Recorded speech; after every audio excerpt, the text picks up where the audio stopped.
이민년 정월 초하루 중국 남자 축구 대표팀이 사상 처음으로 베트남에 패해 중국 스포츠계에 큰 충격을 줬습니다. 2월 1일 베트남 하노이에서 열린 2022 카타르 월드컵 아시아 최종 예선에서 중국팀은 박항서 감독이 이끄는 베트남 축구팀에 1대3으로 무릎을 꿇었습니다. 중국 남자 축구 대표팀이 베트남에 패한 것은 수십 년 만에 처음으로 올 연말 카타르 월드컵 진출은 불가능해졌습니다. 리샤오펑 감독은 경기 전략이 미흡했던 점을 인정하고 경기 전 과도한 동기부여로 선수들이 긴장한 탓도 있었다고 변명했지만 중국 네티즌들은 강한 분노를 표출했습니다. 사우스차이나 모닝포스트 보도에 따르면 베트남 경기 패배 직후 2시간 만에 웨이보에 128만 건에 달하는 댓글이 올라왔습니다. 중국 축구 팬들은 굴욕적인 패배라고 격분하며 국가대표팀을 해체하라, 중국으로 돌아오지 말라는 등의 댓글을 달았습니다. 그런데 사실상 중국 축구는 지난 수십 년간 패배를 거듭해왔습니다. 전문가들은 14억의 인구를 보유한 중국이 유독 축구에서 부진한 성적을 내온 것은 결코 우연이 아니라고 입을 모읍니다. 그들은 중국 공산당이 스포츠 경쟁 원칙을 무시하면서 스포츠를 운영하기 때문에 결국엔 실패할 수밖에 없는 구조라고 분석합니다. 전 중국 국가대표팀 의사의 아들인 양 웨이둥은 따지엔 매체와의 인터뷰에서 중국 축구의 문제점을 지적했습니다. 양 웨이둥은 무엇보다도 중국 체제 문제를 주요 원인으로 꼽았습니다. 양 씨에 따르면 중국은 지난 몇 년간 천문학적인 액수를 들여 축구 선수를 양성했고 중국 축구 국가대표팀은 유럽보다 더 많은 돈을 준 클럽도 있습니다. 양 씨는 선수들은 명예감이 없으며 전체 시스템은 선수들을 돈 버는 기계로 사용한다고 말합니다.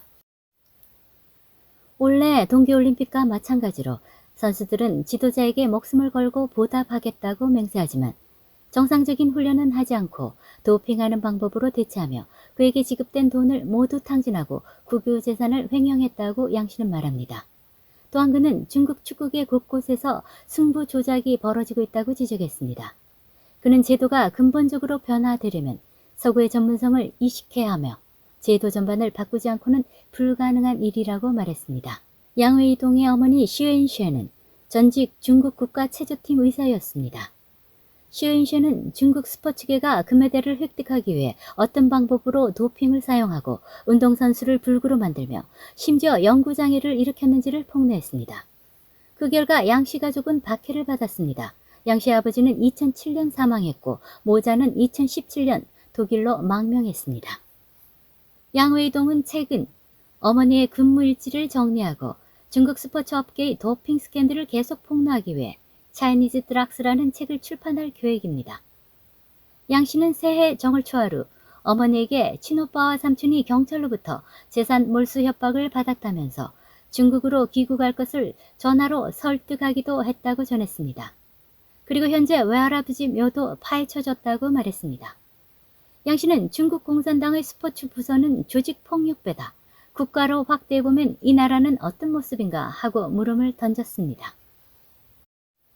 그는 티베트 문제, 신장 문제, 파룬궁 문제, 인권 언론인과 인권 변호사의 불법 구금 등 이런 것들이 모두 중국 이 나라의 문제라고 지적하고 당신이라면 이런 나라에서 축구를 잘할 수 있겠습니까? 라고 반문했습니다.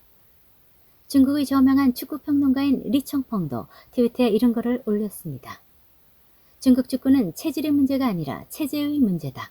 기술의 문제가 아니라 정신의 문제이며 나라를 위해 빛나는 투쟁 정신이 부족한 것이 아니라 현대 스포츠 정신을 존중하지 않는 것이다.